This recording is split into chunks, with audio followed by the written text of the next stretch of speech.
윤석열 전 대통령의 비상계엄 선포 1년이 되는 오늘 공교롭게도 배우자 김건희 씨 재판에선 특검의 구형이 이루어질 예정입니다. 이 특검의 구형량에 관심이 쏠리는데요. 현장 연결해서 자세하게 들어보겠습니다.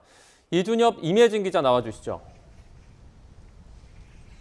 네, 서울중앙지방법원입니다. 저희는 지난 7월 출범 때부터 김건희 특검을 취재해 왔는데요. 5개월 만에 나오게 된 특검의 김건희 씨에 대한 첫 구형, 얼마나 나올지 전망부터 향후 수사 방향까지 하나씩 짚어보겠습니다. 임 기자, 먼저 지금까지 재판 상황부터 전해주시죠. 네, 사실 오늘 재판이 특검 구형이 이뤄지는 결심까지 진행될지는 불투명했습니다. 이 특검에서 최근 검거한 도이치모터스 주가 조작 공범 이모 씨의 피의자 신문 조서를 증거로 채택할지를 두고 특검과 피고인 양측 이견이 있었습니다. 피고인이 동의하지 않으면 이 씨를 법정에 세워 증인 신문을 해야만 채택할 수가 있는데 이 씨가 오늘 불출석하면서 추가 기일을 진행해야만 증인 신문을 할 수 있고 또 심리를 마무리할 수 있는 상황이 된 겁니다. 결국 김 씨 측에서 증거 채택엔 동의하되 입증 취지만 부인하기로 하면서 오후에는 결심을 마무리할 수 있게 됐습니다. 잠시 뒤 오후 2시 10분에 재개되는 재판에서는 특검이 1시간 반 정도 최종 진술을 하면서 구형도 할 예정이고요.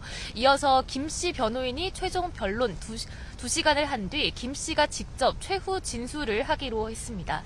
오전 재판에서는 김 씨 피고인 신문도 이뤄졌는데 특검과 김 씨 측 신경전도 벌어졌죠.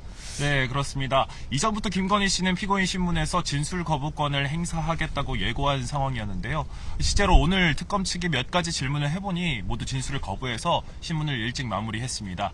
그런데 특검이 아닌 재판부가 도이치모터스 사건 당시 2억 7천만 원 현금을 뽑아서 누구한테 줬느냐고 김 씨에게 질문을 했더니 김 씨가 거기에는 권오수 전 도이치모터스 회장에게 줬다, 이런 취지로 답을 하면서 특검이 이의를 제기했습니다.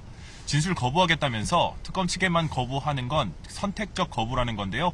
이에 김 씨 측도 중립기관인 재판부엔 답하는 게 지극히 합리적이라면서 맞섰고 양측 신경전에 재판부는 굳이 분란을 만들고 싶지 않다면서 이후엔 특검 측에만 질문을 하더라고요.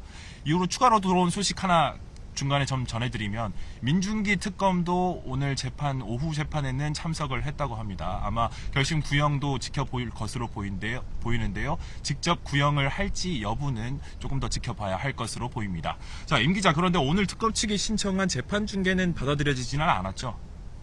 네, 그렇습니다. 특검은 피고인 신문에 대해 중계 신청을 했는데 김 씨가 진술을 모두 거부했잖아요.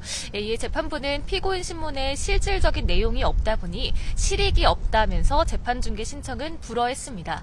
다만 언론의 요청으로 본격적인 재판이 시작되기 전 김 씨가 착석하고 한 30초 정도까지의 모습은 촬영이 허가됐습니다.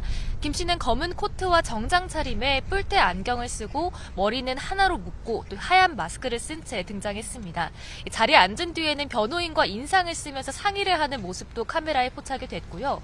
이후 검찰의 구형 순간이나 김 씨의 최후 진술은 저희가 방송 화면으로는 보여드리지 못하게 됐는데 취재를 통해서 추가로 들어오는 소식들 생생하게 전해드리도록 하겠습니다. 자, 그리고 이제 재판이 마지막 단계로 접어들고 있는데 김 씨가 어떤 혐의로 재판을 받고 있는지도 한번 설명해 주시죠. 네, 김 씨는 먼저 3가지 혐의로 재판에 넘겨졌습니다.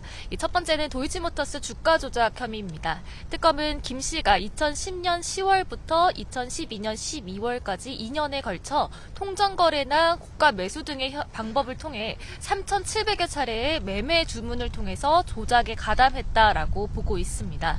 두 번째는 이른바 명태균 게이트로 불리는 정치자금법 위반 혐의입니다.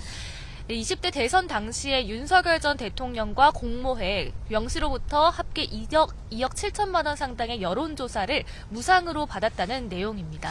마지막은 특정범죄가중법상 알선수재 혐의인데요. 건진법사 전성배 씨를 통해 2022년 4월에서 7월 사이 통일교에서 청탁과 함께 고가의 목걸이와 가방을 받았는데 특검은 모두 8천만 원어치라고 판단했습니다. 그런데 이 기자, 이렇게 혐의가 여러 가지가 동시에 있을 경우에는 형량을 어떻게 적용하게 되는 걸까요? 네, 말씀하신 대로 이렇게 법률용어로 한 사람이 동시에 여러 가지 죄를 저지른 경우를 실체적 경합범이라고 하는데요. 이런 때는 A죄, B죄, C죄 이렇게 여러 혐의에 대해서 따로 형을 선고해서 단순 합산하지는 않습니다. 가장 무거운 죄의 형량에다가 2분의 1까지 가중할 수 있다고 되어 있는데요. 이를테면 A죄로 징역 3년이 나왔다. 그러면 1년 6개월까지 더해줄 수 있는 겁니다. 그런데 이 경우에도 모든 죄의 최대 형량을 합한 만큼은 넘어설 수 없도록 되어 있습니다. 네, 변수가 많다 보니 그만큼 형량을 예측하기가 좀 어려운 상황일 것 같습니다.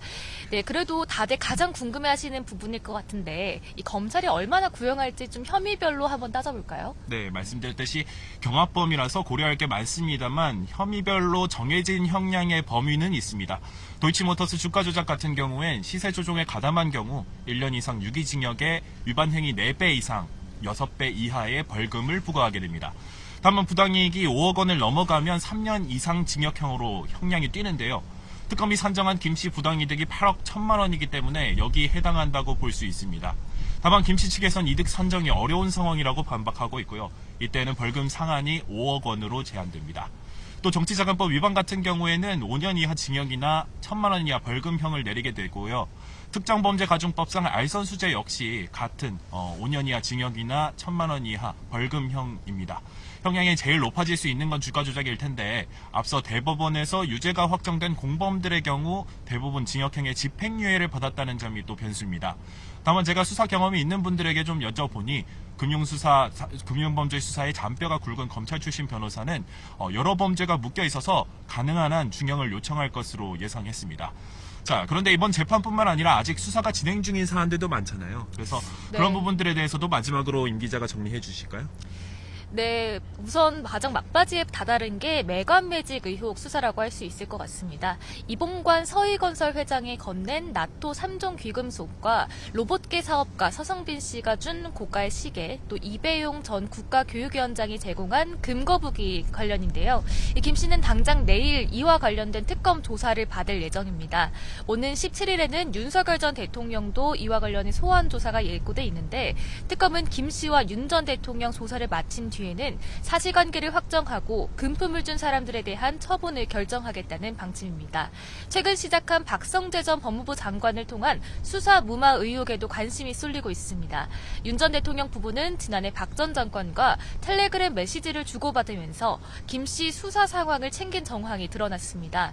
어제 검찰과 내란특검 압수수색을 통해 관련 자료를 확보한 김건희 특검은 수사에 좀 더 속도를 낼 것으로 보입니다. 네, 저희가 준비한 소식은 여기까지입니다. 지금까지 서울중앙지법에서 전해드렸습니다.